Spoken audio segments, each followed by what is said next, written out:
El jefe de la mafia descubrió que su sirvienta ocultaba moretones. Lo que hizo después dejó al pueblo helado. El patrón de la organización más temida de la región detuvo su paso en seco al ver el brazo de la muchacha. María, la nueva empleada de limpieza, intentaba alcanzar un libro en el estante más alto de la biblioteca y la manga de su uniforme se había deslizado. Allí, marcando su piel pálida, había un enorme rastro morado y amarillento, la huella innegable de que alguien la estaba lastimando sin piedad. Antonio no dijo nada, pero apretó la mandíbula hasta que le dolieron los dientes. Era un hombre acostumbrado a la rudeza, al control de las calles, pero en su casa regía una regla inquebrantable: a los indefensos no se les toca. Ver a esa joven de 20 años, frágil, asustada y que apenas tenía para comer, cargando con el peso de una agresión tan cobarde, encendió en él una furia fría. Alguien iba a pagar por eso y él mismo se encargaría de cobrar la deuda. Sin embargo, no podía actuar a ciegas. Tenía que descubrir quién era el miserable que se aprovechaba de ella. Pero el terror absoluto en los ojos de María le decía que la verdad estaba oculta bajo una amenaza mucho más grande de lo que parecía. Cuando María notó la mirada del jefe, bajó el brazo rápidamente, tirando el pesado libro al suelo por la torpeza del pánico. «Perdón, señor, soy muy torpe», tartamudeó con la voz temblorosa y la mirada clavada en la alfombra. Antonio se agachó, recogió el libro y se lo entregó con suavidad, algo inusual en un hombre de su fría posición. «Ten más cuidado, María. No quiero que te lastimes. Otra vez», le respondió él, con un tono que buscaba darle confianza, pero que llevaba un mensaje claro. Él sabía que no era un accidente. Ella tragó saliva, asintió y salió corriendo de la habitación. Antonio se quedó solo, mirando la puerta. El misterio acababa de empezar, y él no descansaría hasta desenterrarlo. Antonio caminó hacia el ventanal de su despacho, recordando cómo esa muchacha había terminado limpiando los pisos de su mansión. Fue su hermana menor, Patricia, quien se lo pidió casi como un favor de vida o muerte apenas una semana atrás. «Es mi compañera de clases, Antonio. Se llama María», le había dicho Patricia, sentada en esa misma oficina, con el rostro lleno de genuina preocupación. «No tiene a nadie, vive en un barrio que se cae a pedazos y tiene un niño pequeño que alimentar. Si no consigue un trabajo pronto, la van a echar a la calle a su suerte».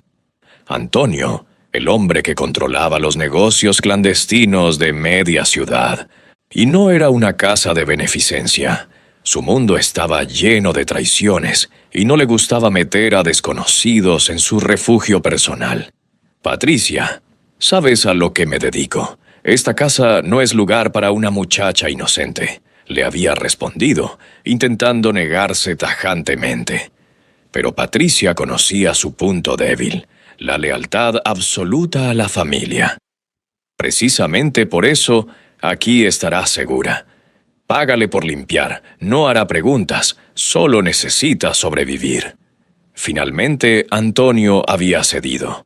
Y la primera vez que vio a María entrar por la puerta grande de caoba, notó su delgadez extrema, sus zapatos desgastados y la forma en que apretaba las manos contra su pecho, como si esperara un golpe de la nada.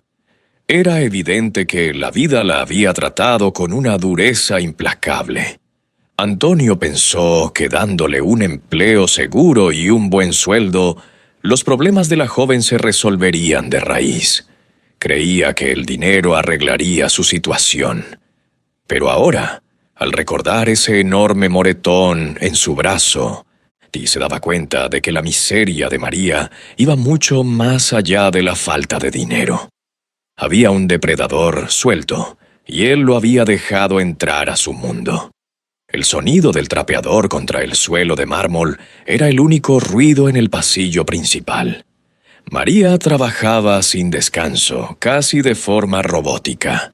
Antonio la observaba desde la sombra del segundo piso, apoyado en la baranda. Cada vez que la muchacha se inclinaba para exprimir el agua en la cubeta, y un leve gesto de dolor cruzaba su rostro y contenía la respiración. No era cansancio acumulado, era sufrimiento físico puro. Su instinto, afilado por años de sobrevivir en un mundo de lobos y traiciones, le decía que esos golpes eran recientes y constantes. «¿Por qué no dice nada?», se preguntaba Antonio, encendiendo un cigarrillo. Conocía perfectamente el miedo. Veía el miedo todos los días en los ojos de sus rivales y de sus subordinados. Pero el miedo de María era distinto. Era el terror profundo de quien está atrapado, de quien cree que no hay salida ni nadie en el mundo que pueda protegerla. En varias ocasiones de esa mañana la había visto frotarse las costillas a escondidas o apoyarse en la pared para recuperar el aliento. Patricia cruzó el pasillo y saludó a María con una sonrisa brillante. «Hola, María, ¿cómo está el niño?», le preguntó alegremente. La joven forzó una sonrisa, una máscara perfecta para ocultar su calvario. «Muy bien, Patricia. Oye, gracias a Dios y a tu hermano por esta oportunidad», respondió con voz dulce. Antonio apagó el cigarrillo molesto. La capacidad de la muchacha para fingir que todo estaba bien frente a su hermana le revolvía el estómago.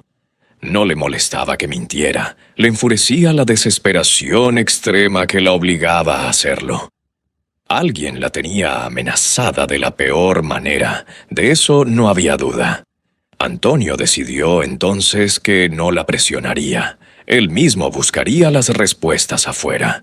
Y mientras María sufría en silencio dentro de la inmensa mansión, en el centro del pueblo la realidad parecía ser otra totalmente distinta.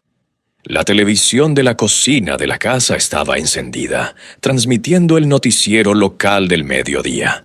En la pantalla, rodeado de micrófonos y flashes de cámaras, aparecía el oficial Luis, el rostro impecable de la unidad antinarcóticos de la ciudad. Y llevaba su uniforme perfectamente planchado y hablaba con una firmeza que arrancaba aplausos de los ciudadanos presentes en la plaza. «No descansaremos hasta limpiar estas calles de la escoria que las contamina. La ley es dura, pero es la ley, y nadie está por encima de ella», declaraba Luis con el ceño fruncido, proyectando la imagen del héroe que la comunidad tanto necesitaba. Era un hombre respetado, el modelo a seguir para los jóvenes del pueblo, el guardián de la moralidad. Antonio entró a la cocina por un vaso de agua y se detuvo a mirar la pantalla con desdén. Conocía muy bien a Luis. Sabía que era un policía implacable que le había pisado los talones a su organización durante meses con operativos severos. «Ese oficial tiene a la gente en el bolsillo», murmuró uno de los escoltas de Antonio que también veía las noticias. «Sí, es el orgullo del pueblo», respondió el jefe mafioso con sequedad. En ese momento, María entró a la cocina para guardar unos paños de limpieza. Al escuchar la voz del oficial en el televisor, se quedó congelada en el marco de la puerta. El paño cayó de sus manos.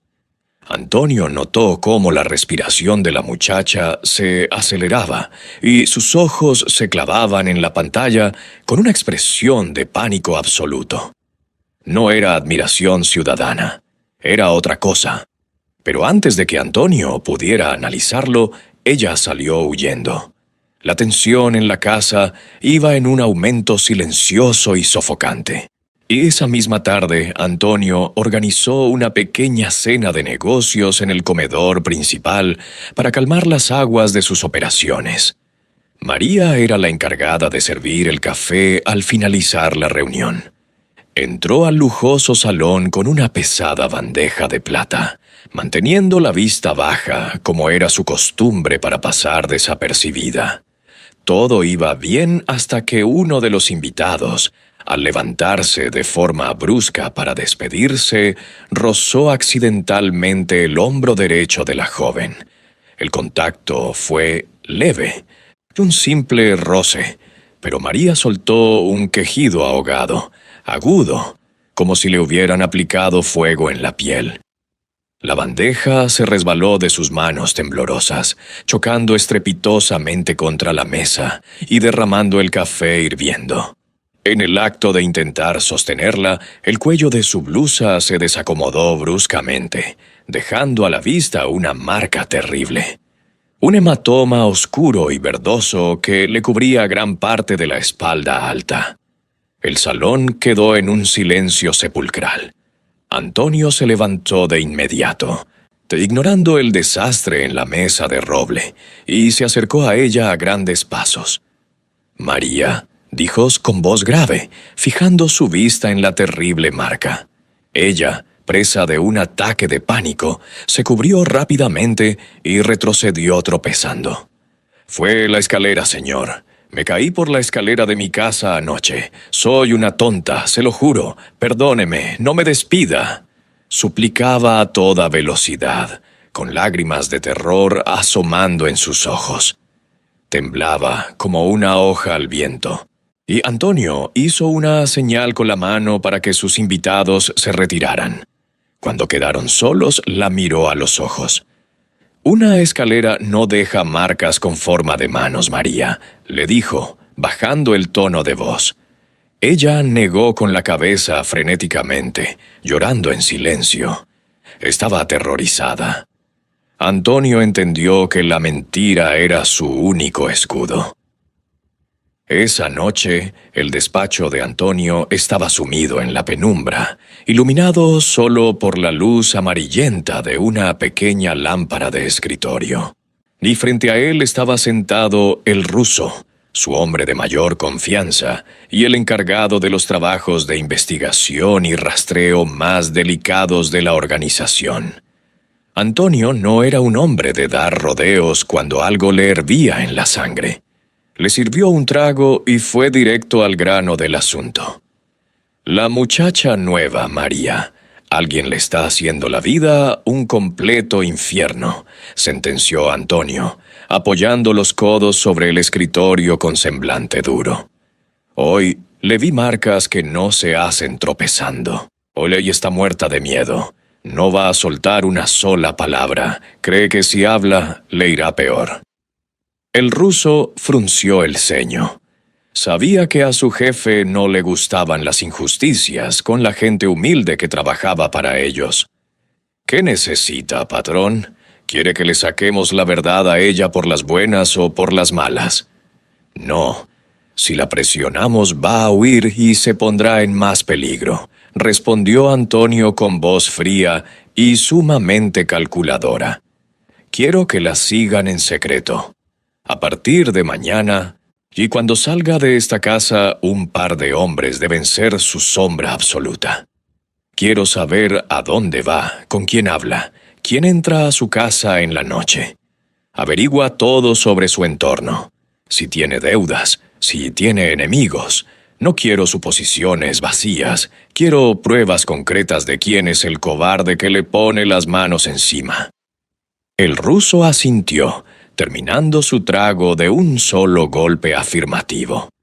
«Lo tendremos para mañana por la tarde, jefe. Nadie se esconde de nosotros».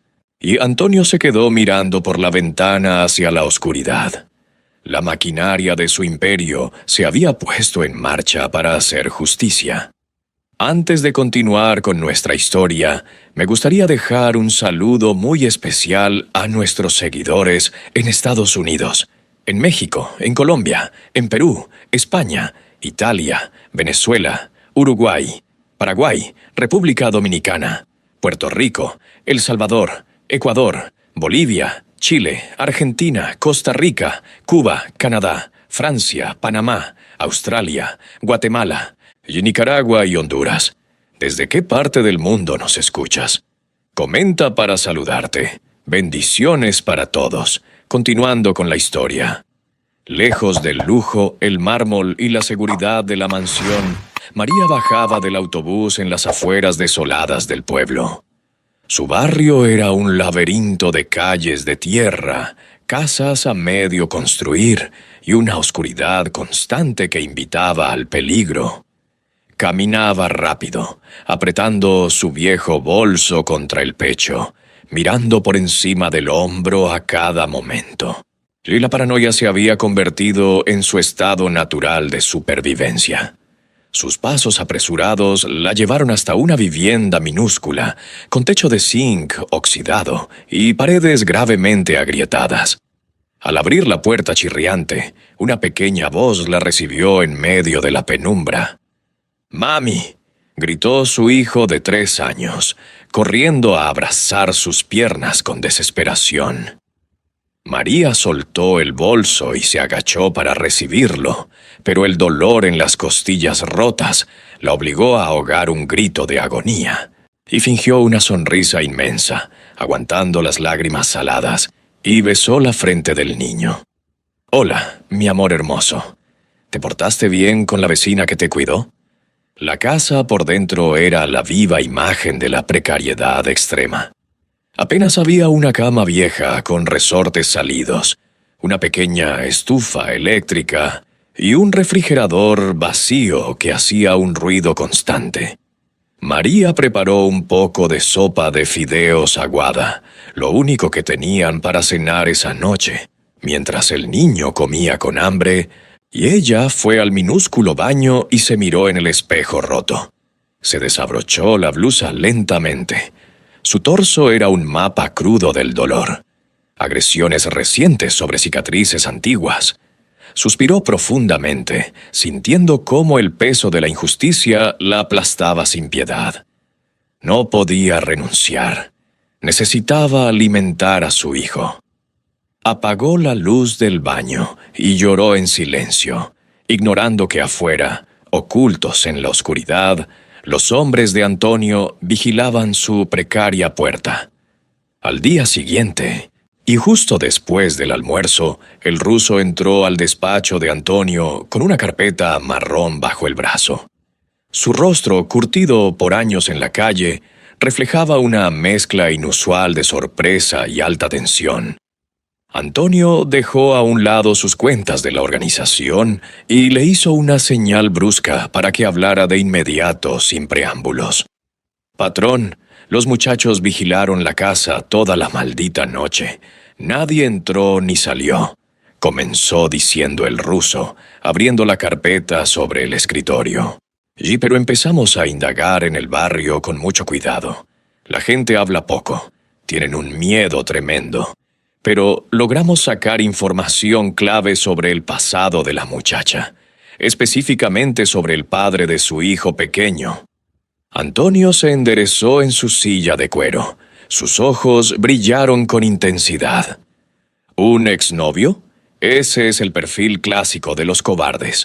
¿Cómo se llama el infeliz?» «Se llama Cristian, patrón», dijo el ruso, tragando saliva visiblemente antes de continuar con el reporte. «Dicen los vecinos que siempre fue un tipo muy conflictivo, que vivían juntos hace un par de años y los pleitos eran espantosos, hasta que ella logró escapar y separarse. Pero aseguran que él sigue merodeando por la zona como un buitre, que no la deja en paz y que la amenaza constantemente con quitarle al niño por la fuerza si ella intenta rehacer su vida». Antonio apretó los puños con una fuerza destructiva. Todo encajaba a la perfección. Un ex resentido, hostil y abusivo. Y era la pieza del rompecabezas que le faltaba para entender el terror paralizante de la joven. «¿Dónde está ese sujeto ahora? Quiero que lo traigan de inmediato», ordenó. El ruso dudó un segundo y lanzó la bomba. «Ese es el problema, patrón. Cristian trabaja para nosotros en el cártel. El silencio en el inmenso despacho se volvió denso, cortante como el filo de una navaja recién afilada. Antonio fijó su mirada penetrante en la hoja de papel que el ruso le acababa de deslizar. Y ahí estaba la ficha interna de Christian, un sujeto de muy bajo rango, encargado de recolectar el dinero de las deudas menores en los barrios más empobrecidos de la periferia. Antonio sintió una mezcla hirviente de indignación y furia pura. Que un hombre maltratara a una mujer indefensa ya era motivo de asco profundo, pero que lo hiciera alguien que cobraba bajo su propia nómina era una burla que no iba a tolerar jamás. ¿Un cobrador de nuestras calles?, murmuró Antonio, y levantándose de la silla pesadamente y caminando hacia la ventana con los brazos cruzados. Les pago para que sean implacables con los deudores que nos juegan sucio, no para que torturen a las madres de sus propios hijos en la oscuridad. Esto es inaceptable en mi territorio. El ruso se mantuvo firme, listo para la orden letal.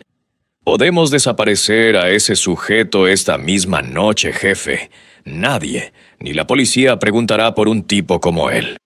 No, y respondió Antonio con una firmeza que no admitía réplicas, girándose rápidamente. Si lo borramos del mapa sin más, María podría entrar en pánico extremo, pensar que ella será la siguiente por haber hablado. No quiero hacer un circo de esto, pero quiero que este asunto quede sepultado hoy mismo bajo mi bota. Lo quiero vivo. Pero quiero que entienda que si le vuelve a poner un dedo encima a esa pobre muchacha, suplicará llorando que le quitemos la vida. Y Antonio planeaba impartir su propia justicia, dura y directa. Estaba a punto de cometer un grave error de juicio, guiado por un historial violento evidente, ignorando que el verdadero monstruo llevaba placa. A la mañana siguiente, María llegó a la mansión de hierro mucho antes de que saliera el primer rayo de sol. Entró por la puerta trasera de servicio, manteniendo la cabeza gacha. Antonio, que llevaba horas despierto planificando los movimientos de seguridad de su red, le estaba tomando un café amargo en la amplia cocina cuando la vio cruzar el pasillo. Notó de inmediato que la muchacha cojeaba sutilmente de la pierna izquierda, tratando desesperadamente de disimular el agudo dolor en cada paso que daba hacia el cuarto de lavandería. Verla en ese estado tan lamentable, obligándose a trabajar sin descanso mientras su cuerpo apenas resistía el peso de las agresiones, fue el detonante final para el capo mafioso. Terminó su café de un solo trago rudo, y sintiendo cómo la determinación de hierro se endurecía en su pecho. Ya no había vuelta atrás ni contemplaciones. No iba a permitir que la injusticia reinara bajo su propio techo protector, y mucho menos por culpa de uno de sus subordinados de baja estofa. La decisión drástica estaba tomada. Salió a paso firme al jardín trasero, donde sus hombres de seguridad conversaban en voz baja junto a las camionetas oscuras. Díganle a el ruso que el plan sigue en marcha para esta misma tarde, y ordenó Antonio con una voz gélida y autoritaria que hizo cuadrar a sus hombres. Díganle que preparen la bodega número 3 de las afueras del pueblo. Quiero a Christian ahí a las 5 de la tarde en punto, y que nadie le diga quién lo manda a llamar ni para qué. Quiero verle la cara de terror cuando se dé cuenta de que su jefe sabe la clase de escoria que es. Antonio ignoraba que esto apenas era la entrada a un laberinto mucho más oscuro. Y la bodega número 3 del cártel estaba ubicada en un sector industrial abandonado. Un lugar donde el eco de los pasos sonaba como una amenaza. El ambiente era pesado, con olor a humedad y a óxido viejo. A las 5 de la tarde en punto, una camioneta negra se detuvo derrapando sobre la grava frente al enorme portón de metal. De ella bajaron 2 hombres fornidos que arrastraban a Christian por los brazos. El cobrador de poca monta estaba sudando frío, y con los ojos desorbitados y el rostro pálido como el papel. No tenía la menor idea de por qué la cúpula lo había mandado a buscar de esa manera tan hostil. Él solo recogía dinero en los barrios bajos, nunca trataba directamente con el gran jefe. Lo empujaron sin delicadeza hacia el centro del inmenso galpón vacío, iluminado apenas por unos focos industriales que parpadeaban en el techo alto. Christian cayó de rodillas al suelo de concreto, temblando incontrolablemente, al levantar la vista, y la sangre se le heló en las venas. Frente a él, sentado en una silla de madera rústica y fumando un cigarrillo con una lentitud aterradora, estaba Antonio. A su lado, el ruso lo miraba con los brazos cruzados y una expresión que no prometía nada bueno. El silencio en la bodega era absoluto, solo interrumpido por la respiración agitada del cobrador. Antonio le dio una última calada al cigarrillo, lo tiró al suelo y lo aplastó lentamente con la punta de su bota de cuero. Se levantó con calma, pero cada uno de sus pasos retumbaba en el pecho de Christian como una sentencia inminente. El capo mafioso se detuvo justo frente a él, mirándolo desde arriba con un desprecio absoluto, listo para iniciar el interrogatorio. «¿Sabes por qué estás aquí, basura?», preguntó Antonio con una voz tan grave y controlada que resultaba mucho más intimidante que un grito. Christian negó frenéticamente con la cabeza, incapaz de articular una sola palabra por el pánico que le cerraba la garganta. Y Antonio se inclinó un poco hacia adelante, clavando sus ojos oscuros en el miserable sujeto. «Te lo voy a explicar muy claro. María trabaja para mí ahora. Está bajo el techo de mi casa y bajo mi protección personal. Y he visto con mis propios ojos cómo le dejas la piel morada a golpes, abusando de que es una mujer que no tiene a nadie que la defienda». Christian abrió los ojos con terror absoluto, levantando las manos en un gesto de súplica desesperada. «No, patrón, se lo juro por mi vida. Yo no he tocado a María. Hace meses que ni siquiera me acerco a su casa. Alguien le está mintiendo, jefe. Por favor, créame». Las lágrimas de desesperación rodaban por el rostro sucio del matón. Antonio no movió un solo músculo ante la súplica. Estaba acostumbrado a que los cobardes negaran todo cuando tenían el agua al cuello. «Escúchame bien, escoria», continuó Antonio, agarrando a Christian por el cuello de la camisa y acercándolo a su rostro implacable. «Dios, no me importan tus lágrimas ni tus juramentos vacíos. Te voy a dar una única advertencia. Si vuelvo a ver un solo rasguño en esa muchacha, si me entero de que te acercas a menos de 100 metros de ella o de su hijo, te voy a desaparecer de este mundo. Y te aseguro que no será rápido». Lo soltó bruscamente, dejándolo caer de nuevo al suelo de concreto frío. Antonio le dio la espalda a Christian, sintiendo un profundo asco por la escena. «Sáquenlo de aquí y vigílenlo de cerca», que ordenó a sus hombres sin siquiera mirar atrás. Mientras los guardias arrastraban al cobrador lloroso hacia la salida, Antonio sintió una extraña sensación de alivio en el pecho. Estaba plenamente convencido de que su amenaza letal había cortado el problema de raíz. Ningún peón de su organización se atrevería jamás a desafiar una orden directa suya, mucho menos bajo pena de perder la vida de forma tan atroz. El jefe mafioso volvió a su camioneta creyendo firmemente que había hecho justicia. Al día siguiente, la atmósfera en la gran mansión parecía haber cambiado por completo. Patricia, la hermana de Antonio, estaba sentada en el amplio jardín trasero tomando el té matutino. Desde allí observaba a María limpiar los inmensos ventanales de la sala principal. Por primera vez en muchos días, la joven no tenía esa expresión de terror constante en el rostro. Sus movimientos eran un poco más fluidos, menos temerosos. Patricia sonrió satisfecha, y cuando Antonio pasó por el jardín, se lo detuvo tomándolo del brazo. «Gracias, hermano», le dijo ella en voz baja y con sinceridad. «No sé qué le dijiste a María o qué hiciste, pero hoy la veo respirar tranquila. Le has devuelto un poco de paz a su vida». Antonio asintió levemente, sintiendo que su intervención drástica había sido la decisión correcta. El sol brillaba sobre el jardín impecable, y por un breve instante, la falsa ilusión de seguridad envolvió a todos en la casa, ignorando el peligro real.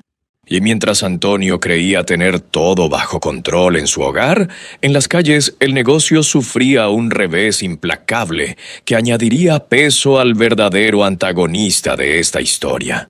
Esa misma tarde, las alarmas de la organización sonaron. Un cargamento vital de mercancía clandestina que el cártel movía por la carretera principal había sido interceptado de manera sorpresiva y violenta. El ruso entró furioso al despacho de Antonio, tirando un periódico vespertino sobre el escritorio. La portada mostraba una gran fotografía de un operativo policial exitoso, y en el centro, dirigiendo todo con postura militar, estaba el oficial Luis. «Nos dieron un golpe bajo, patrón», gruñó el ruso, caminando de un lado a otro. «Ese maldito policía de antinarcóticos nos emboscó. Tenían información precisa de la ruta. Perdimos mucho dinero hoy, jefe, y un par de muchachos fueron arrestados». Antonio leyó el titular con el ceño fruncido. La efectividad de Luis era innegable. A pesar de ser su enemigo natural, Antonio no podía evitar sentir un oscuro respeto por la aparente rectitud del oficial. En un mundo donde casi todos tenían un precio y los sobornos eran la moneda de cambio habitual, Luis parecía ser la excepción de la regla. Un muro de piedra incorruptible que no cedía ante las amenazas ni ante los fajos de billetes. «Ese policía se está convirtiendo en una verdadera piedra en el zapato», murmuró Antonio, y sirviéndose un trago de whisky para calmar la frustración. «Es astuto, implacable y el pueblo lo adora. Tenemos que movernos con más cuidado, ruso. Este tipo no es como los demás». La imagen pública de Luis como un héroe intachable se consolidaba, haciendo que el giro que se avecinaba fuera aún más devastador. Pasaron 5 días de aparente normalidad. En la mansión, el ambiente se había vuelto sorpresivamente cálido y llevadero. María parecía haberse adaptado a su rutina sin contratiempos, y los oscuros moretones que manchaban su piel comenzaban a tornarse de un amarillo pálido, señal clara de que estaban sanando y de que no habían aparecido golpes nuevos. Una tarde calurosa, Patricia invitó a la joven empleada a tomar un vaso de limonada en la terraza después de terminar sus deberes. Antonio, desde el balcón de su habitación en el segundo piso, las observaba conversar animadamente. María incluso soltó una carcajada genuina ante un comentario gracioso de Patricia. Y el sonido de esa risa limpia y juvenil contrastaba fuertemente con el llanto reprimido de sus primeros días. Verla sonreír le dio a Antonio una satisfacción silenciosa, confirmando su teoría de que Christian había acatado la amenaza y se había alejado por completo. El espectador, al ver esta escena luminosa y llena de esperanza, puede sentir un alivio profundo, creyendo ingenuamente que la intervención del capo resolvió el infierno de la muchacha. La tensión se relaja temporalmente. Y María habla de los pequeños avances de su hijo en el jardín de infancia y de sus sueños de retomar sus estudios universitarios si lograba ahorrar lo suficiente. La paz parecía haberse instalado en la vida de la joven, construyendo una burbuja de falsa seguridad que estaba a punto de reventar de la manera más cruel y despiadada posible, recordando que los verdaderos monstruos saben esperar el momento adecuado. La tranquilidad se hizo pedazos la noche del sábado. Una tormenta feroz azotaba el humilde barrio de María. Los truenos hacían vibrar las paredes de zinc de su pequeña casa, y la lluvia caía con una violencia ensordecedora, convirtiendo las calles de tierra en auténticos ríos de lodo oscuro. María acababa de arropar a su hijo en la cama oxidada, cantándole una canción de cuna para calmar su miedo a los relámpagos. La joven madre suspiró, sintiéndose extrañamente a salvo gracias al empleo en la mansión, y se dirigió a la pequeña cocina para prepararse un té, cuando un sonido seco y contundente paralizó su corazón. Alguien estaba golpeando la puerta principal con una fuerza brutal. No era un llamado amigable, era una exigencia violenta que amenazaba con tumbar la débil madera de la entrada. María retrocedió lentamente, sintiendo cómo el aire abandonaba sus pulmones. El pánico más primitivo se apoderó de ella en un instante, borrando por completo los días de paz. Agarró un viejo cuchillo de cocina con manos temblorosas y se acercó de puntillas. Miró por la pequeña rendija de la ventana. Un relámpago iluminó la calle por un segundo, revelando la silueta ancha y oscura del visitante bajo la lluvia. El cuchillo cayó al suelo de sus manos, produciendo un ruido metálico. Sus ojos se llenaron de lágrimas de terror absoluto. Sabía perfectamente quién estaba del otro lado, y sabía que nadie, absolutamente nadie en el mundo, y podría protegerla de la monstruosidad que estaba a punto de entrar a su hogar.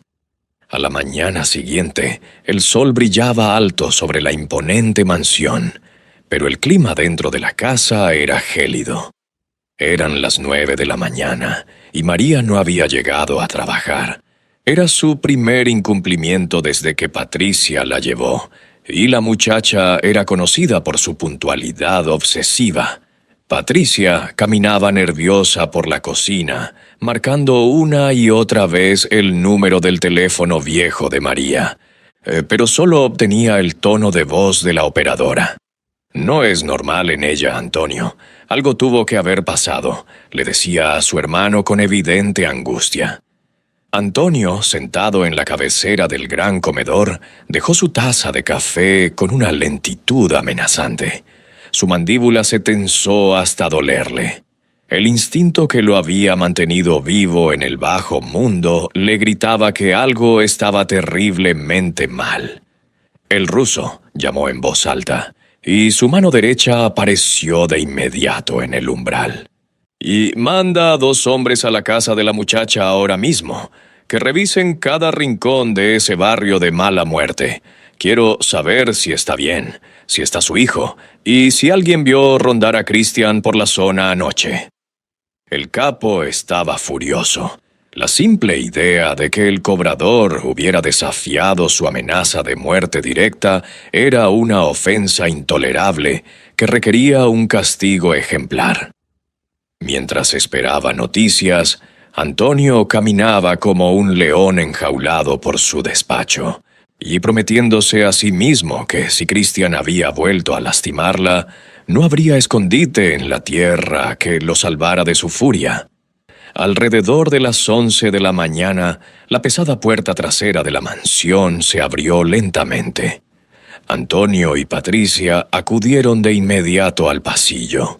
Era María, pero apenas parecía ella misma.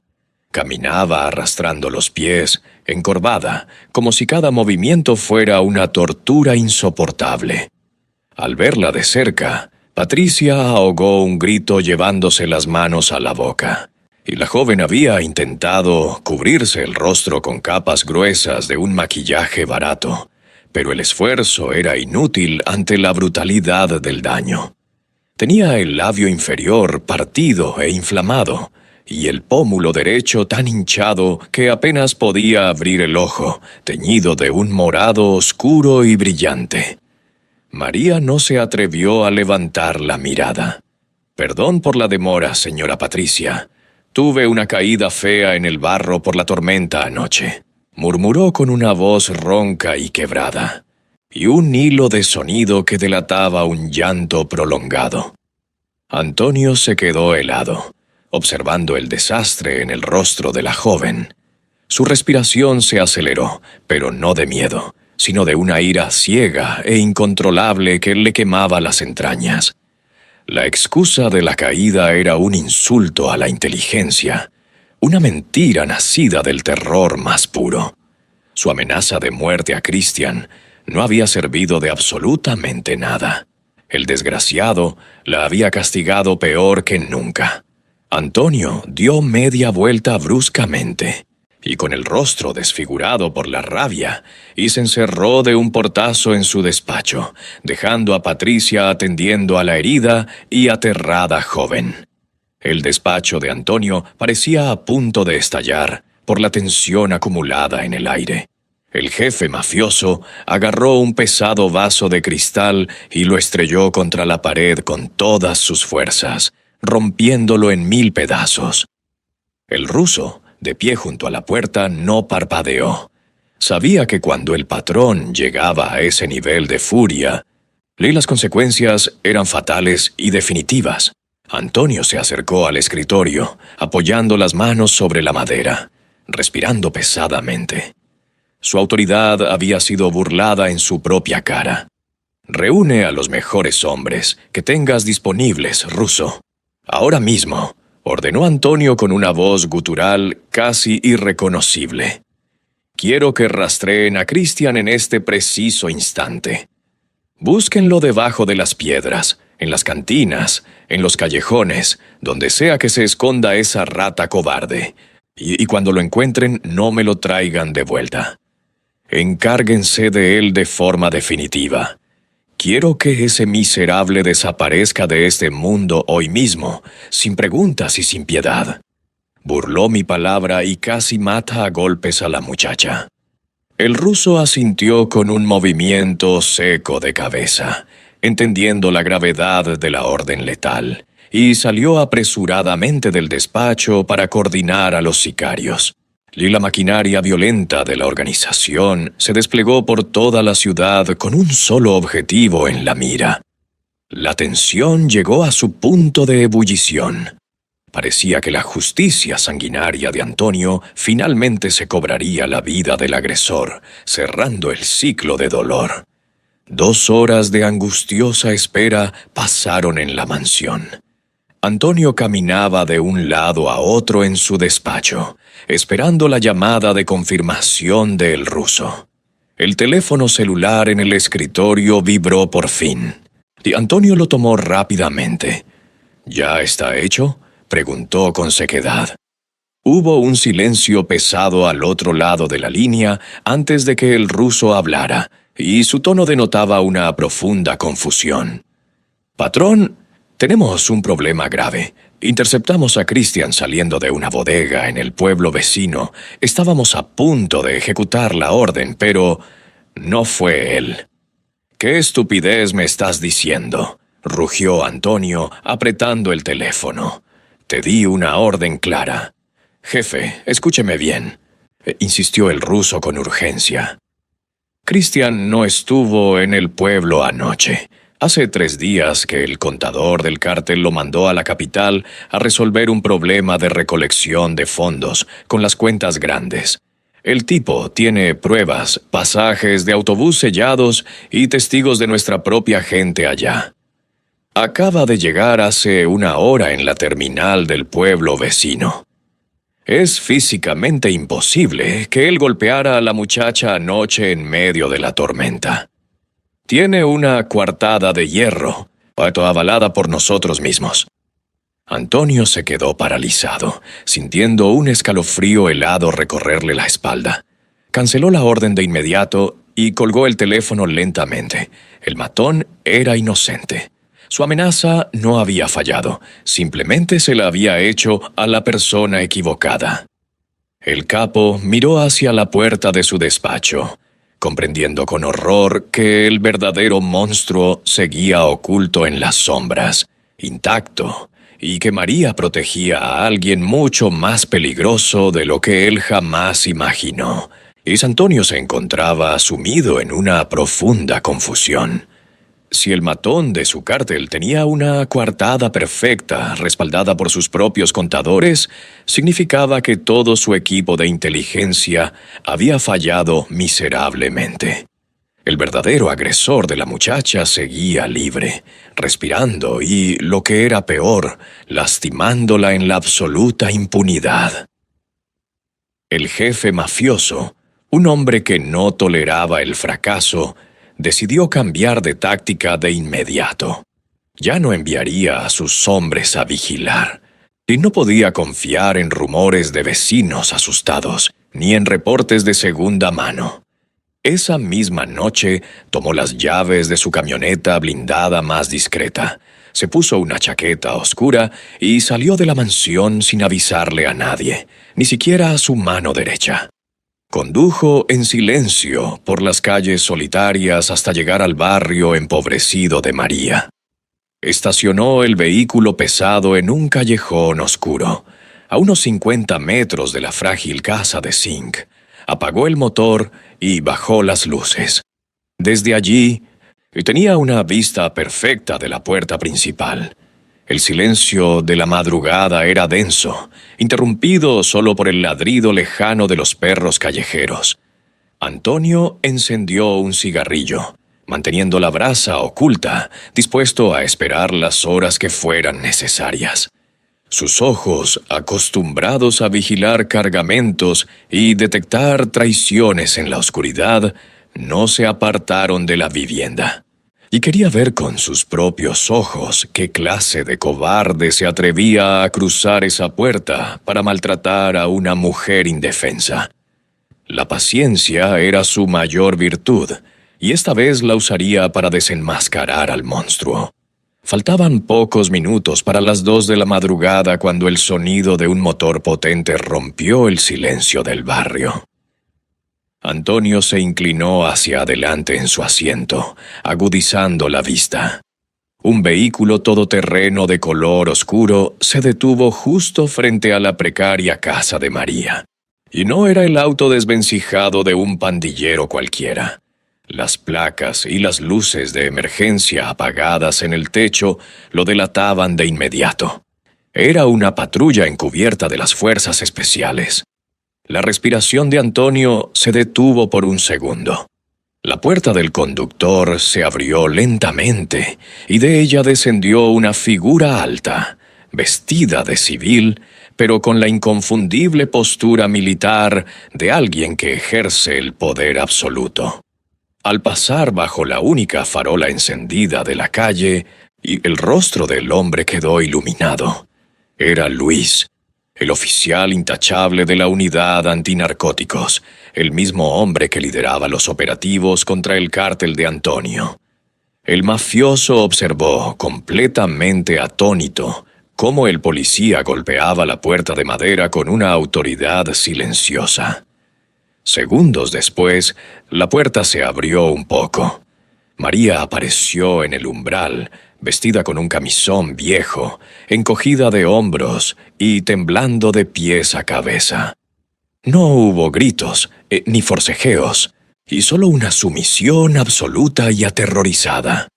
La joven se hizo a un lado, bajando la mirada hacia el suelo, y el oficial Luis entró a la casa como si fuera el dueño absoluto del lugar, cerrando la puerta tras de sí con un golpe seco que resonó en la calle vacía. Dentro de la camioneta blindada, Antonio sentía que la sangre le hervía a una temperatura peligrosa. Sus manos apretaban el volante con tanta fuerza que los nudillos se le pusieron blancos. La mente del capo, y entrenada para pensar siempre en el peor escenario de traición, Armó un rompecabezas completamente equivocado. Si el policía antinarcóticos que lo perseguía sin descanso visitaba a su empleada a escondidas en la madrugada, la respuesta le parecía evidente. María no era una simple madre soltera buscando ganarse la vida. En su mente, la joven era una informante, una espía infiltrada por las autoridades en el corazón de su propia casa para destruir su imperio. El sentimiento de traición era una herida punzante. Antonio recordó cómo su hermana Patricia le había suplicado por la muchacha, cómo la había defendido a capa y espada. «Me usaron», susurró el mafioso en la oscuridad del vehículo, sintiendo un odio amargo creciendo en su pecho. «Usó la bondad de mi hermana para meterse en mi casa y entregarme en bandeja de plata».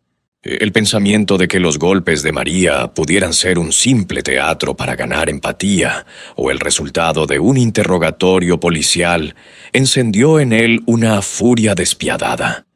Olvidó por completo el instinto protector que había sentido horas antes.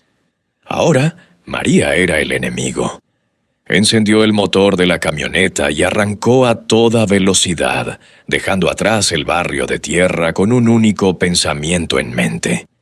La muchacha iba a confesar toda su traición, por las buenas o por las malas, y a la mañana siguiente el ambiente en la mansión era irrespirable. María llegó a trabajar a su hora habitual, aún con evidentes señales de dolor al caminar, pero intentando mantener su rutina. Sin embargo, apenas puso un pie en la cocina, notó el cambio radical. Antonio entró pisando fuerte, con un semblante de hielo y los ojos inyectados en ira. Pasó por su lado sin siquiera mirarla y tiró un manojo de llaves sobre la mesa con tanta violencia que la joven dio un salto de puro terror, retrocediendo contra la pared. «Quiero que limpies mi despacho, y lo quiero impecable en 10 minutos. Si veo un solo papel fuera de lugar, te vas a la calle de inmediato», le ordenó Antonio con un tono tan hostil y despectivo que cortaba el aire. María asintió frenéticamente, con los ojos llenos de lágrimas contenidas, sin entender en absoluto qué había hecho para provocar semejante desprecio en el único hombre que le había dado la mano. Patricia, que bajaba las escaleras y presenció la escena, corrió hacia su hermano. «Antonio, ¿qué te pasa? ¿Por qué le hablas así? Está lastimada», le recriminó ella indignada. Pero Antonio la apartó con el brazo rígidamente. «No te metas en esto, Patricia. No sabes qué clase de víbora metiste en nuestra casa. Mantente lejos de ella», sentenció el jefe mafioso, dándose la vuelta y caminando hacia su oficina, dejando a su hermana desconcertada y a María temblando de miedo en un rincón. Mientras la tensión consumía la mansión, el mundo exterior seguía girando con su propia hipocresía. En la pantalla del gran televisor de la sala, el noticiero matutino transmitía en vivo una rueda de prensa desde la alcaldía. El oficial Luis estaba de pie frente al podio, rodeado de funcionarios y periodistas. Llevaba su uniforme de gala, luciendo cada medalla y reconocimiento. Su rostro reflejaba la seriedad de un verdadero patriota, un guardián incorruptible del pueblo. «Y hemos dado golpes certeros a las estructuras criminales en las últimas semanas, pero no nos detendremos», declaraba Luis con una voz firme y convincente, mirando fijamente a las cámaras. «Conocemos al hombre que mueve los hilos de la ilegalidad en esta ciudad, y le aseguro a la ciudadanía que sus días de impunidad están contados. No hay lugar donde pueda esconderse». Los aplausos estallaron en el recinto. Antonio, parado en la puerta de su despacho, escuchaba el discurso con los puños apretados. La hipocresía del oficial le producía náuseas.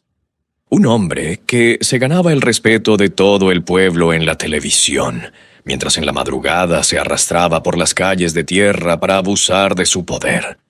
Para Antonio, el discurso de Luis era la confirmación de que la red se estaba cerrando sobre él y de que María era la pieza clave que el oficial estaba utilizando para lograr su cometido mediático. La furia del capo llegó a su límite, y era el momento de la verdad. El reloj marcó el mediodía. Antonio mandó a todos sus guardias a patrullar los alrededores y le pidió a Patricia que saliera a hacer unas compras. Quería la casa completamente sola. Cuando escuchó el auto de su hermana alejarse, se dirigió a su inmenso despacho de paredes insonorizadas. María estaba allí, arrodillada, encerando el suelo de madera con un esfuerzo sobrehumano para no quejarse del dolor en sus costillas. Antonio entró y cerró la pesada puerta de roble y pasó el cerrojo con un clic metálico que sonó como un disparo en el silencio de la habitación. María se congeló.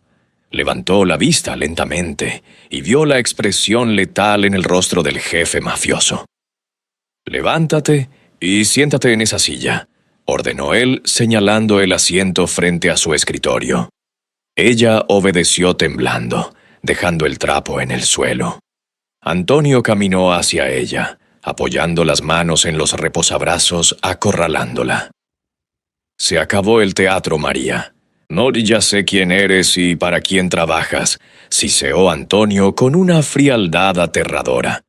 «Te vi anoche, vi a ese policía impecable, a Luis, entrar a tu casa en la madrugada. ¿Qué le estabas contando? ¿Acaso mis rutas, mis horarios? ¿Cuánto te paga ese miserable por meterte en la casa de mi hermana y espiarme desde adentro?» Las acusaciones cayeron sobre la joven como un balde de agua helada, dejándola sin respiración. La acusación de espionaje pareció desubicar a María por un segundo. Sus ojos, y ya hinchados por los golpes y la falta de sueño, se abrieron de par en par. Miró a Antonio con una mezcla de confusión total y un horror profundo. No era el miedo a ser descubierta en una mentira. Era el pánico visceral de quien es acusado del peor delito posible frente a un hombre peligroso. Y entonces, la represa emocional se rompió. María no suplicó perdón por espiar, ni intentó excusarse. Simplemente se derrumbó. Un llanto desgarrador, animal y desesperado brotó de su garganta. Se llevó las manos a la cabeza y comenzó a negar con una fuerza que le hacía daño a su propio cuerpo maltrecho. «No, no, por favor, Dios mío, no», gritaba con la voz rota, ahogándose en sus propias lágrimas. «Yo no soy una espía, patrón. Se lo juro por la vida de mi hijo pequeño, yo no trabajo para él». La reacción era tan cruda, tan alejada de la frialdad de una informante acorralada, que la coraza de furia de Antonio comenzó a agrietarse. Y María levantó el rostro desfigurado por los hematomas y lo miró con una intensidad desgarradora. «Yo odio a ese hombre, lo detesto con toda mi alma. Preferiría estar muerta antes que ayudar a ese monstruo voluntariamente». El dolor genuino en su voz dejó al mafioso desarmado y en completo silencio. El ambiente en el despacho se volvió pesado, cargado de una tragedia que Antonio apenas comenzaba a comprender. Se apartó de la silla, dándole espacio a la joven, y quien intentaba recuperar el aliento entre sollozos que le sacudían el pecho. «Entonces, ¿qué hacía el jefe de antinarcóticos entrando a tu casa a las 2 de la mañana?», preguntó Antonio, esta vez con la voz más baja, desprovista de su furia anterior, pero llena de una urgencia sombría. María cerró los ojos como si las palabras le quemaran la lengua. Se abrazó a sí misma, temblando, y finalmente dejó salir la asquerosa verdad. «Él no es mi informante, señor, ni yo su espía», murmuró con dolor. «Él es quien me hace esto. Se tocó el pómulo amoratado y luego señaló sus costillas. Él es quien me lastima, quien me castiga sin piedad. No somos amantes, patrón. Yo soy su prisionera en mi propia vida. Antonio sintió que el suelo desaparecía bajo sus pies. La revelación le cayó encima como una losa de cemento. El policía intachable, el héroe del pueblo en la televisión, y era un depredador obsesionado que utilizaba la oscuridad de la madrugada para destrozar a golpes a una mujer indefensa.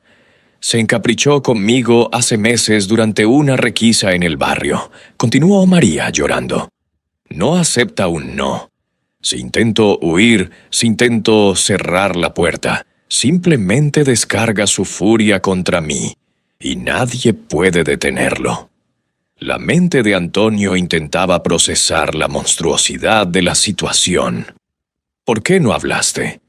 ¿Por qué no huiste de la ciudad o lo denunciaste con las autoridades de la capital?, cuestionó el capo, sintiendo cómo una empatía profunda y dolorosa reemplazaba a su furia anterior. María soltó una risa amarga y carente de cualquier alegría, limpiándose las lágrimas con el dorso de su mano maltratada. ¿Denunciarlo? Él es la ley aquí, patrón, explicó la joven con una crudeza desesperanzadora. Él tiene el control de todo. Conoce a los fiscales, almuerza con los jueces de este pueblo. Y el día que intenté empacar mis cosas, me puso su arma en la cabeza y me dio la sentencia más cruel. Me dijo que si yo me iba, o si abría la boca, usaría a los jueces corruptos que tiene en su bolsillo para quitarme la custodia de mi hijo.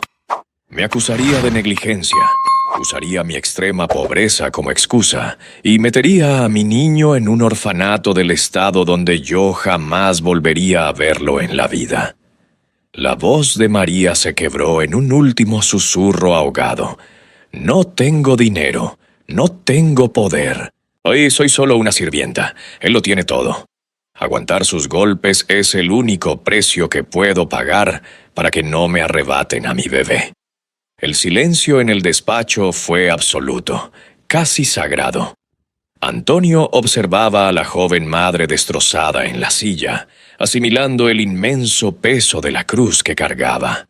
Él, un hombre que gobernaba desde las sombras, que había visto lo peor de la condición humana, jamás había presenciado un abuso de poder tan vil y cobarde.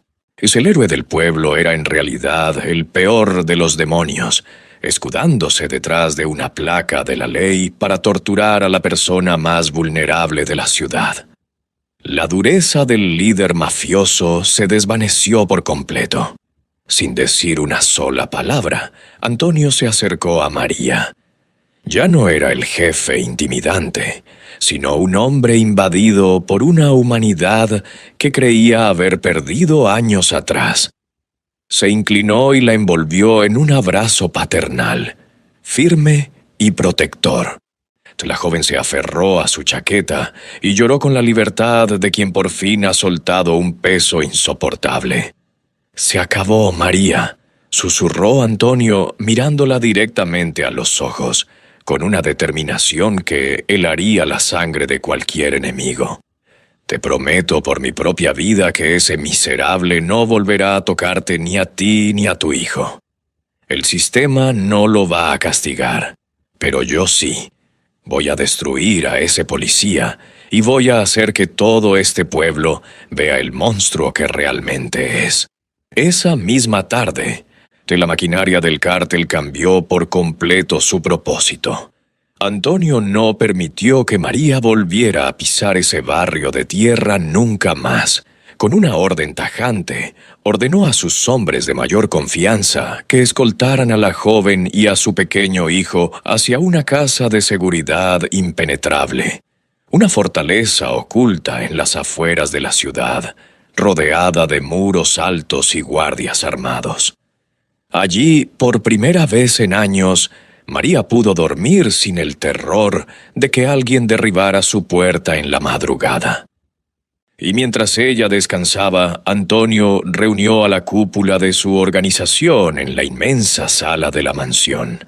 Sobre la mesa no había mapas de rutas ilegales ni paquetes de dinero. Había fotografías del oficial Luis. El jefe mafioso miró a sus lugartenientes con una expresión de frialdad absoluta. A partir de este segundo, los negocios quedan en pausa, sentenció Antonio, apoyando los nudillos sobre el roble. Nadie mueve un cargamento, nadie cobra una deuda. Todos nuestros recursos, y nuestros informantes y nuestra tecnología se van a centrar en un solo objetivo. Quiero saber a qué hora respira, con quién habla y cuánto dinero sucio esconde el jefe de antinarcóticos. Vamos a cazar a un depredador, y lo vamos a hacer desde las sombras, sin disparar un solo proyectil. Quiero su vida entera expuesta en mi escritorio. El nivel de espionaje que desplegó la red de Antonio fue abrumadoramente meticuloso. En menos de 48 horas, y los técnicos del cártel lograron intervenir las comunicaciones personales y los radios oficiales de Luis. El ruso entró al despacho de Antonio con una memoria, USB y una expresión de profundo asco. «Patrón, este tipo no solo es un monstruo con la muchacha. Acabamos de destapar una cloaca inmensa», le dijo, conectando el dispositivo a la computadora. Los audios comenzaron a reproducirse uno tras otro en la habitación insonorizada. En ellos, se escuchaba claramente la voz del intachable héroe del pueblo, extorsionando a los comerciantes locales más adinerados, exigiendo cuotas altísimas de dinero a cambio de no sembrarles pruebas falsas en sus negocios. Antonio escuchaba en silencio, confirmando que la maldad del policía no tenía límites. No era un hombre de la ley que había cometido un error pasional. Era un criminal despiadado y calculador que utilizaba su uniforme y su falsa moralidad como escudo para oprimir a toda una ciudad. Antonio sonrió con una frialdad gélida, sabiendo que cada audio grabado era un clavo más en el ataúd mediático que le estaba construyendo. El expediente de la destrucción de Luis tomaba forma, pero el capo sabía que necesitaba la prueba reina, la imagen pura de su violencia que nadie pudiera desmentir. Para conseguir la prueba definitiva, Antonio necesitaba provocar a la bestia. Esa misma noche de viernes, sabiendo que era el día en que el oficial solía acosar a María, y el capo ordenó instalar cámaras ocultas de altísima resolución dentro de la pequeña y desvencijada casa de zinc en el barrio pobre. Los técnicos del cártel trabajaron en silencio, camuflando los lentes en los enchufes y las grietas de las paredes. A las 2 de la madrugada, tal como Antonio había previsto, la patrulla encubierta se detuvo frente a la vivienda. Luis descendió del vehículo con su habitual prepotencia y golpeó la puerta. Al no recibir respuesta, su paciencia se esfumó en segundos. De una patada brutal, reventó la cerradura y entró a la casa. Las cámaras grabaron cada uno de sus movimientos. Al ver la casa completamente vacía y los armarios desocupados, el rostro del policía se transformó en una máscara de ira irracional. Cegado por la furia de haber perdido el control sobre su víctima, sacó su arma de reglamento y destrozó los pocos muebles que quedaban, gritando amenazas horribles y confesando en voz alta lo que le haría a María cuando la encontrara. Antonio, observando la transmisión en vivo desde su mansión, sintió una satisfacción oscura. El monstruo había caído directo en la trampa y se había quitado la máscara frente al lente. Con las pruebas de violencia en su poder, faltaba sellar el caso de corrupción para asegurar que ni siquiera sus aliados en el poder pudieran salvarlo. Para esta misión, Antonio utilizó a Christian, el exnovio de María, que trabajaba como recolector de bajo rango. Christian, y aterrado por el malentendido anterior y buscando redimirse ante su jefe, aceptó el trato sin dudarlo. El cártel le colocó un micrófono imperceptible y una cámara de botón en la camisa. Siguiendo las instrucciones de Antonio, Christian interceptó a Luis en un callejón discreto cerca de la comisaría, ofreciéndole un jugoso maletín lleno de efectivo a cambio de que la policía mirara para otro lado en ciertas calles del sur. Luis, cegado por la avaricia y creyéndose intocable, se tomó el maletín con una sonrisa arrogante. En la grabación, el oficial se jactó de su poder con total descaro. «No te preocupes por las denuncias, muchacho. Los jueces de este pueblo comen de mi mano. Yo decido quién va a prisión y quién respira aire puro», sentenció el policía en el video, sellando su propio destino. Christian se retiró sudando frío pero ileso, entregando la grabación perfecta. Antonio ya tenía en sus manos el arma más letal, la verdad absoluta y documentada. El expediente estaba completo. Archivos de audio, transferencias bancarias rastreadas y, sobre todo, los videos en alta definición de Luis destruyendo la casa de María y aceptando sobornos con arrogancia. Antonio sabía que entregar esto a las autoridades locales era inútil. La corrupción estaba demasiado arraigada y lo encubrirían. Había que dar un golpe a nivel nacional. Sin embargo, el capo se enfrentaba a un dilema gigantesco. Y si enviaba esas pruebas a las grandes cadenas de televisión y al gobierno central, el escándalo sería tan monumental que cientos de agentes federales y militares caerían sobre el pueblo. Su propio cártel, sus rutas y su imperio quedarían expuestos ante los ojos de todo el país. Era un suicidio comercial y operativo. Sentado en su despacho, Antonio miró por la ventana hacia el jardín, recordando el llanto desesperado de la joven madre que solo quería proteger a su hijo. En ese instante, el hombre rudo y calculador tomó la decisión más humana de su vida. Asumió el riesgo absoluto. Ordenó a sus expertos en informática que enviaran el expediente de forma anónima y masiva a los 10 noticieros más importantes del país, a periódicos nacionales y a la Fiscalía General de la República. El dado estaba echado, no había vuelta atrás. A las 7 de la mañana del lunes, el país entero se paralizó. Las principales cadenas de televisión interrumpieron su programación habitual para emitir una exclusiva de última hora. En todas las pantallas de la nación se reprodujeron los audios de extorsión y el indignante video del oficial Luis destrozando la humilde vivienda de una mujer indefensa, seguido por su cínica confesión de tener comprados a los jueces locales. El impacto fue devastador. En el pueblo, la gente salió a las calles, agrupándose frente a los televisores de los comercios. El pueblo entero quedó absolutamente helado. El hombre al que aplaudían, el modelo de rectitud, era un sociópata corrupto de la peor calaña. La indignación ciudadana estalló como un barril de pólvora. Esa misma mañana, sin darle tiempo a reaccionar ni a contactar a sus cómplices, un convoy del Ejército Nacional y agentes de asuntos internos irrumpieron en la comisaría del pueblo. Frente a cientos de ciudadanos que ahora le gritaban insultos y le lanzaban objetos.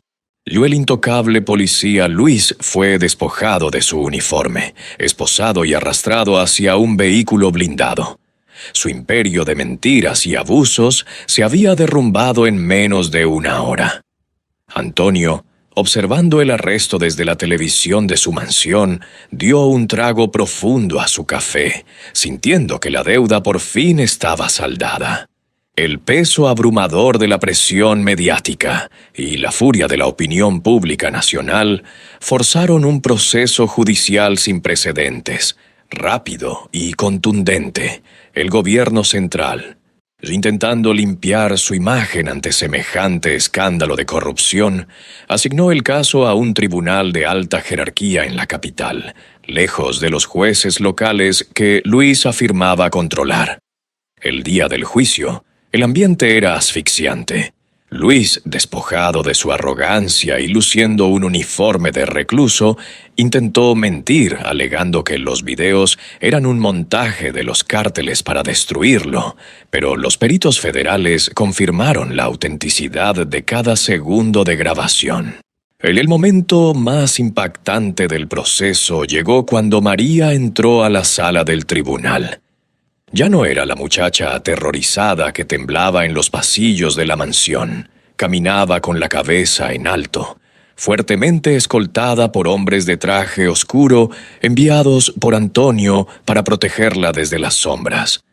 Con una voz firme que resonó en cada rincón del juzgado, la joven madre relató su infierno personal, señalando directamente al hombre que le había robado la paz.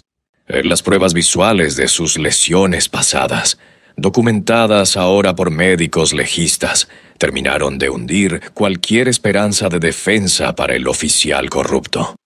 El veredicto no se hizo esperar.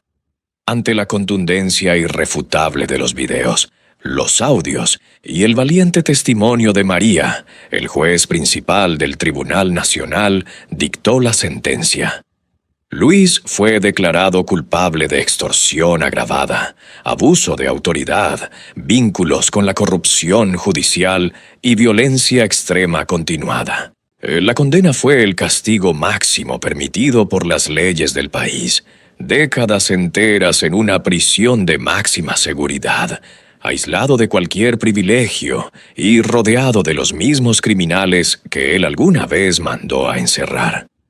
Mientras el exoficial lloraba de terror y era arrastrado fuera de la sala por los guardias, Antonio cerraba el último eslabón de su promesa desde la distancia, a través de una compleja red de empresas fantasma y abogados de confianza, y el jefe mafioso transfirió una suma millonaria de dinero completamente limpio a un fideicomiso legal a nombre de María. Este fondo garantizaría el pago de sus estudios universitarios, un apartamento seguro en un buen sector de la capital y la educación de su hijo hasta la adultez. La justicia había llegado para ella, no por las manos limpias del sistema, sino por la intervención implacable de un hombre que decidió hacer lo correcto desde las sombras. Y el revuelo nacional causado por el caso del policía corrupto tuvo el efecto colateral que Antonio siempre supo que llegaría. El pueblo estaba ahora plagado de agentes federales, periodistas de investigación y militares patrullando cada esquina. Las operaciones del cártel eran imposibles de sostener y bajo esa lupa mediática. La misma noche en que Luis fue trasladado a su celda definitiva, Antonio convocó a sus lugartenientes en una bodega alejada. No había tensión ni miedo en el rostro del capo, y solo una profunda tranquilidad. «El viento cambió de dirección, muchachos», les dijo Antonio, paseando la mirada por los hombres que lo habían seguido durante años. «El ruido que hicimos trajo a todo el gobierno a nuestro patio. Mantener el cártel operando aquí es forzar una guerra que no nos interesa pelear». Hizo una pausa, sacando un sobre grueso de su chaqueta y entregándoselo a el ruso. «Mi tiempo en este negocio se terminó. He disuelto mis cuentas principales y dejado sus partes correspondientes seguras. A partir de esta noche, renuncio a mi posición. Desaparezco del mapa. Les sugiero que hagan lo mismo y busquen vidas más tranquilas». Sus hombres lo miraron en silencio, respetando la decisión inquebrantable de un líder que había preferido sacrificar su imperio antes que permitir una injusticia en su casa. Semanas después del caos, la vida encontró su cauce. En una luminosa mañana en la capital del país, María caminaba por el campus de la universidad con unos libros bajo el brazo. Su rostro ya no albergaba sombras ni pánico, solo la esperanza firme de un futuro que por fin le pertenecía. Su hijo jugaba feliz en un parque cercano, cuidado por la misma hermana de Antonio, Patricia, quien se había mudado con ellos para apoyarla. Lejos de allí, en una polvorienta carretera fronteriza que se perdía hacia el horizonte, un automóvil modesto avanzaba a velocidad constante. Al volante iba Antonio, vestido con ropa sencilla y gafas oscuras.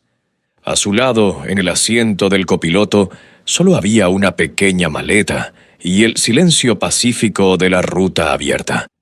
Atrás había dejado la mansión, el poder, el dinero manchado y la violencia de su pasado. Había renunciado a ser el gran jefe de la mafia, pero al mirar el camino infinito que se abría ante él, esbozó una sonrisa genuina por primera vez en décadas. Era un hombre prófugo, sí, pero con el alma completamente libre. Hoy, sabiendo que su última orden como criminal fue el acto de amor y justicia más grande de su vida. Así llegamos al final de la historia de hoy. No olvides suscribirte para que no te pierdas nuestros videos. Bendiciones.